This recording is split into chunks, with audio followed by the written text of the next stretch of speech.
दोस्तों स्वागत है स्टडी सेंटर चंदन में। आज की इस वीडियो में जानेंगे हम 29 अगस्त एनटीपीसी के क्वेश्चन के बारे में, जो कि बहुत ही इम्पोर्टेंट होने वाला है।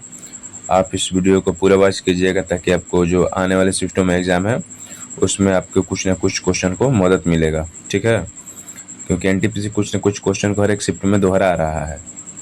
जो भी भाई हमारे चैनल पर नए हो हमारे चैनल को जरूर सब्सक्राइब करें, वीडियो को जरूर लाइक करें और ज़रूर शेयर करें। चलिए, पहला क्वेश्चन दिया है, परमहंस मंडली की स्थापना कहाँ की गई थी। तो परमहंस मंडली की जो स्थापना है आपको बम्बई में किया गया था, ठीक है। कहाँ पर? बम्बई में किया गया था।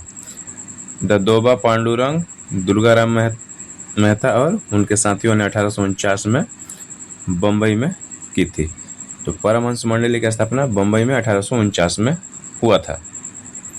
सिंधु सभ्यता के मध्य एशिया से कौन आया था। तो सिंधु सभ्यता के मध्य एशिया से कौन आया था आपको? तो मध्य एशिया से आपको आर्यों का आगमन था। आपका ऑप्शन नंबर बी आपका राइट आंसर हो जाएगा। इसके बारे में जानते हैं हम। सिंधु घाटी सभ्यता लगभग 2500 ईसा पूर्व 1500 ईसा पूर्व तक विद्यमान थी। सभ्यता के पतन के बाद लगभग 1500 ईसा पूर्व के आसपास मध्य एशिया से आर्यों का आगमन हुआ था।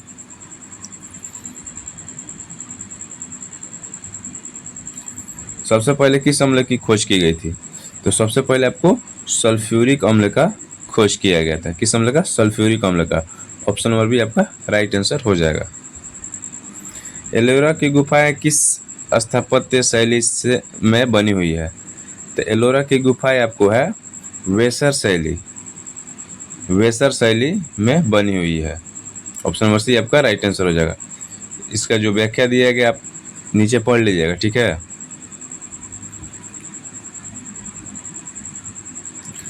अनुच्छेद 371 के तहत किस राज्य को विशेष दर्जा दिया गया है। अनुच्छेद 371 के तहत आपको नागालैंड राज्य को विशेष दर्जा दिया गया है। ऑप्शन नंबर बी आपका राइट आंसर हो जाएगा। भारतीय संविधान के अनुच्छेद 6 में किस देश से आने वाले लोगों का प्रावधान था। तो भारतीय संविधान के अनुच्छेद 6 में आपको पाकिस्तान से आने वाले लोगों का प्रावधान था। संविधान के अनुच्छेद 6 में यह प्रावधान किया गया था कि जो लोग पाकिस्तान से भारत आएंगे वे भारतीय नागरिकता प्राप्त कर सकते हैं। और भारत का विभाजन 1947 जो हुआ था तब बड़ी संख्या में लोग पाकिस्तान से भारत आए थे। ASCII फुल फॉर्म क्या होता है? American standard code for information interchange. भारतीय संविधान का कौन सा अनुच्छेद अपराधों के लिए दोषसिद्धि के संबंध में संरक्षण से संबंधित है। तो भारतीय संविधान का अनुच्छेद 20 ऑप्शन नंबर बी आपका अपराधों के दोषसिद्धि के संबंध में संरक्षण से संबंधित है। अगला क्वेश्चन दिया है, भारत के प्रथम पंचवर्षीय योजना को किसने प्रस्तुत किया। तो भारत के प्रथम पंचवर्षीय योजना को पंडित जवाहरलाल नेहरू ने प्रस्तुत किया था। प्रथम पंचवर्षीय योजना का जो कार्यकाल था 1951 से 56 था। 1951 में प्रस्तुत किया गया था और इससे संसद में जवाहरलाल नेहरू ने, जो उस समय भारत के प्रधानमंत्री और योजना आयोग के अध्यक्ष थे, उन्होंने प्रस्तुत किया था। तो ऑप्शन नंबर बी आपका जवाहरलाल नेहरू राइट आंसर हो जाएगा। भारत के मानुष शाह और दिया चितले ने मिश्रित युगल का खिताब किस टूर्नामेंट में जीता था।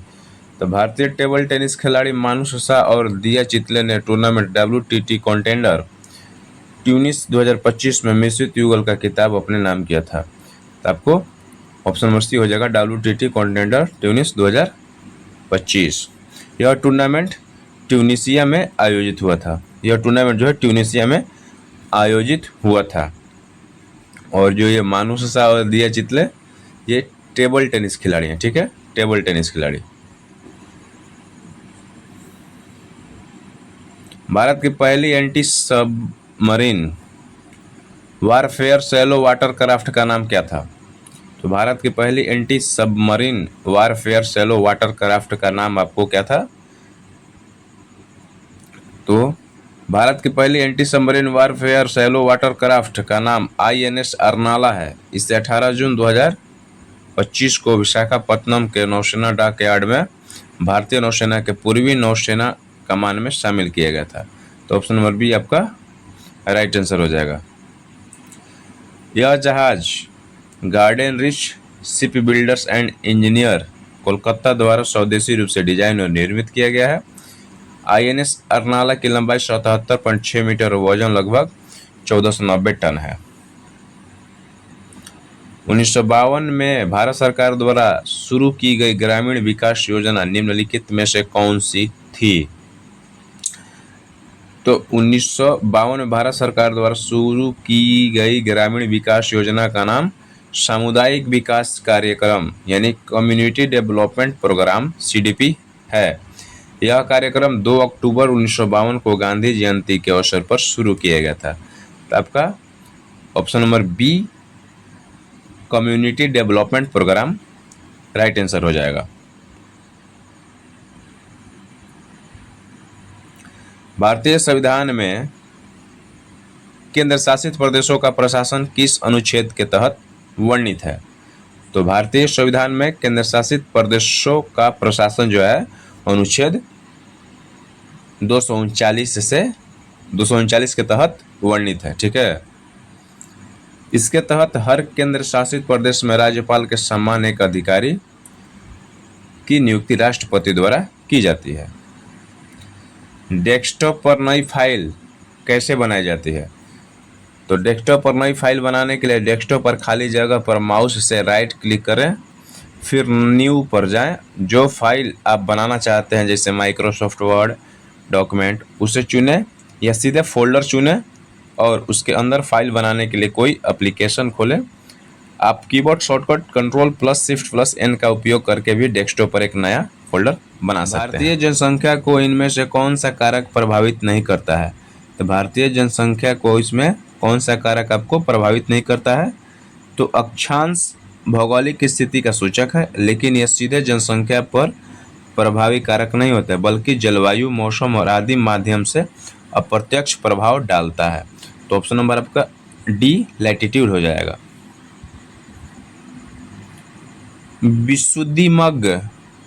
विशुद्धिमग्ग बौद्ध ग्रंथ पुस्तक के लेखक कौन है?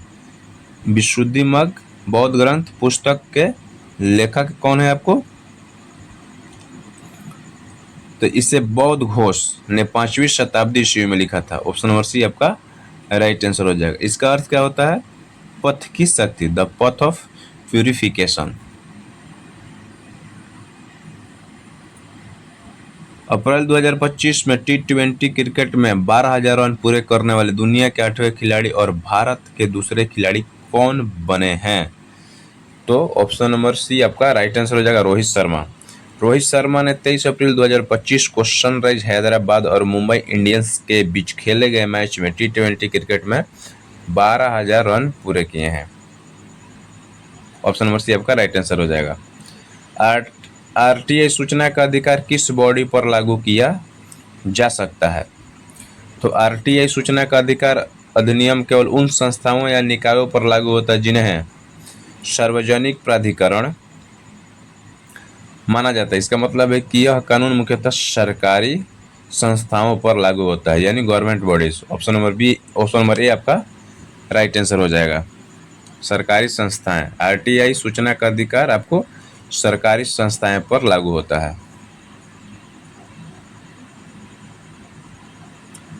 इसरो के क्रॉप्स प्रयोग के तहत अंतरिक्ष में कौन सा बीज अंकुरित हुआ?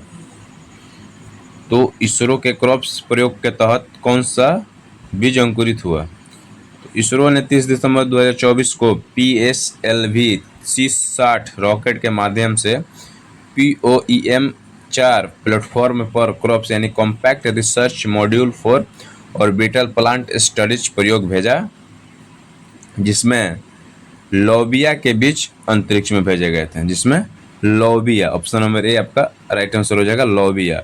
यह प्रयोग विक्रम साराभाई स्पेस सेंटर द्वारा विकसित किया गया था, जिसका उद्देश्य माइक्रोग्रेविटी में पौधों के विकास को समझना था।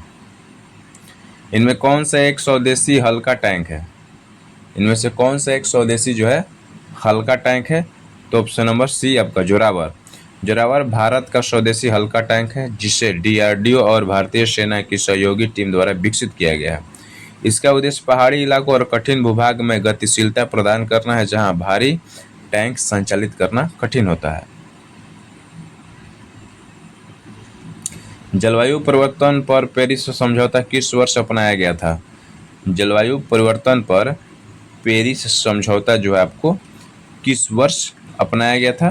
तो पेरिस समझौता एक वैश्विक जलवायु समझौता है जिसका उद्देश्य है ग्लोबल वार्मिंग को 2 डिग्री सेल्सियस से नीचे रखना और संभव हो तो 1.5 डिग्री सेल्सियस तक सीमित रखना है। इस 21वें संयुक्त राष्ट्र जलवायु परिवर्तन सम्मेलन COP21 में पेरिस यानी फ्रांस में 12 दिसंबर 2015 को यह अपनाया गया था। इसमें सभी देश कार्बन उत्सर्जन घटाने, हरित ऊर्जा अपनाने और जलवायु परिवर्तन के प्रभावों को कम करने के लिए सहमत हुए हैं। तो ऑप्शन नंबर आपका बी 2015 राइट आंसर हो जाएगा।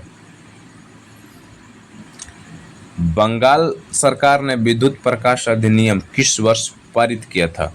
तो बंगाल सरकार ने 1895 में कलकत्ता इलेक्ट्रिक लाइटिंग एक्ट पारित किया जो कलकत्ता अब कोलकाता में विद्युत प्रकाश व्यवस्था की कानूनी रूपरेखा प्रदान करता है। तो ऑप्शन नंबर बी आपका 1895 राइट आंसर हो जाएगा।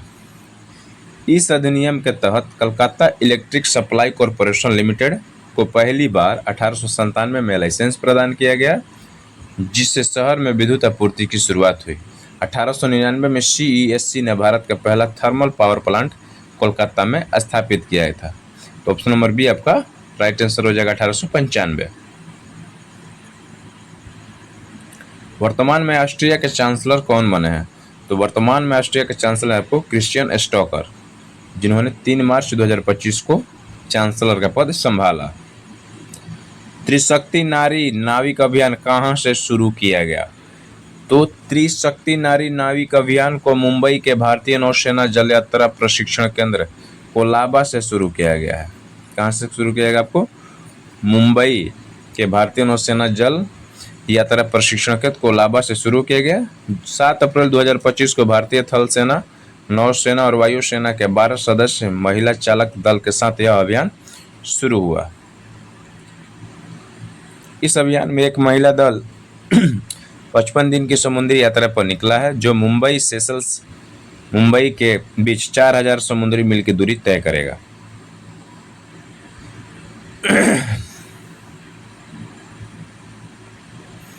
अट्ठाईस बैंकों के विलय के बाद कितनी क्षेत्रीय ग्रामीण बैंक बची है?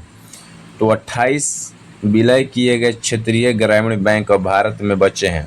ठीक है, यह विलय एक राज्य एक क्षेत्रीय ग्रामीण बैंक नीति के तहत किया गया है जिसमें पहले के 43 से घटकर 1 मई 2025 तक बैंकों की संख्या 28 हो गई है।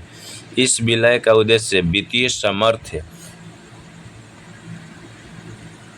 बढ़ाना और क्षेत्रीय ग्रामीण बैंकों की कार्य क्षमता में सुधार करना है। तो ऑप्शन नंबर आपका ए राइट आंसर हो जाएगा 28। इनमें से कौन सी प्राइवेट संस्था है? इनमें से कौन सी आपको प्राइवेट संस्था है? तो टिस्को जो है आपको प्राइवेट संस्था है। Tata iron and steel company ये प्राइवेट संस्था है। ये जो रेलवे, भेल और सेल ये सब गवर्नमेंट संस्था है।